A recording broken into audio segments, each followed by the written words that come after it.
The solar eclipse is coming. And we are here now with meteorologist Jacob Dickey. He has everything we need to know about the solar eclipse. Okay, these don't happen every day. No, they don't. They are fairly common, more than you would think, but they don't always happen here when you talk about the solar eclipses, because it's all around the world. They may happen at different times. So we got a couple of this year. One of them is visible in late October. You've got solar, which is the sun gets blocked. You've got lunar, when the moon gets blocked in the shadow there. So there's another lunar eclipse, but it's going to be more in the more focused on Asia and Africa later this month. And then in 2024, there's 4 different ones, a couple of lunar eclipses and another solar eclipse that's coming.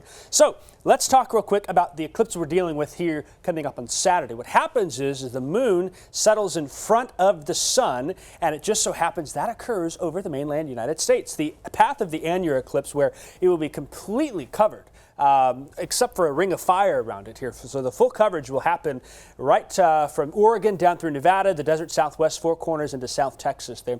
We in central Illinois are about half covered by the moon there, and so that's something to note. What we'll see here is the timing of that.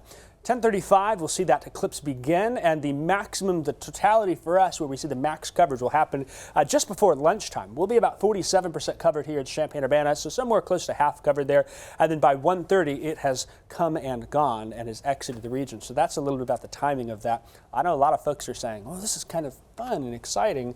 I also wanted to demonstrate something. I figured a demonstration between 3 of us, 3 bodies, could do that here. So I've got the Earth, the Moon, and the Sun, and they're just going to be paper symbolic. So we're going to give Heather the Sun, because she is the bright sunshine to everyone's day. Grace is the Moon, no comment there.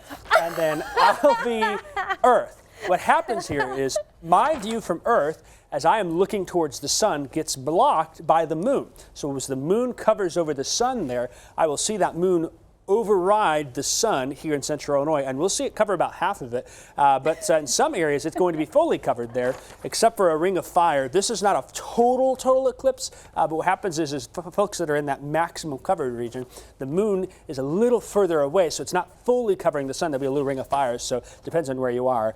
Grace will be standing between Heather and myself with the Earth view towards the sun, partially blocked by the moon there. Okay, so go ahead. If you are wanting to snatch that out of my hand, if you're wanting to see this safety protocol, you're kind of staring at the sun, right? Yes, exactly right. So you've got to wear special glasses to look at that. You remember the last eclipse we had? It was like 2018, 2019, Yeah, I remember that. 2017. 2019, I thought. It's been a few years, and there's been a whole big global pandemic. So it's like, that's like, you know, ages ago. BP, before pandemic time, yeah. Oh my. We had that happen here, and you had to wear those special glasses. A lot of libraries have had them, and we'll have them again. It will still be required, if you're looking at it here in central Illinois, to have your glasses covered.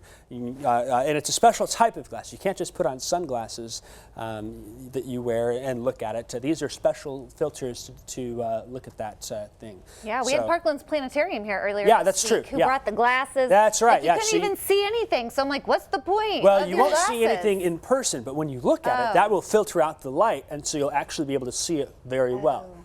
So that's the first. I remember using those good. cool glasses, and it was like, wow, this is really, really neat. Now we have another question. I got to foil the fun here a little bit. That second question, people are asking, so will we be able to see it? Probably not. How's that? How's that? The weather does not look like it's going to cooperate for us, so that's something where we have to keep an eye on. Let's check here the graphics. First off, future track. As we look at, and I actually accidentally have rainfall there. That's supposed to be cloud cover. We're looking here at the clouds. See this gray area? We probably will have some showers too. We're kind of in an area of clouds behind this low pressure system coming on through.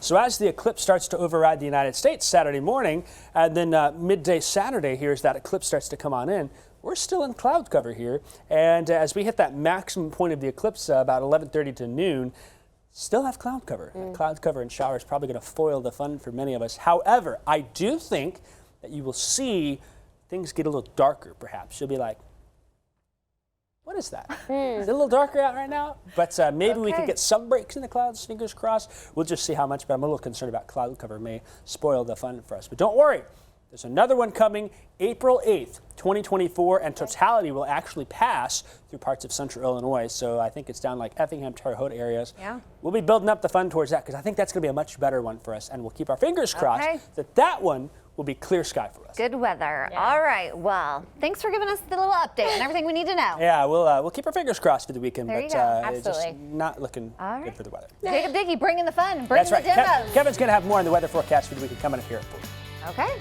All right, if you want to connect with Jacob, maybe ask a question or two, there's how you can do that. Maybe we'll answer your questions next week on Ask the Meteorologist.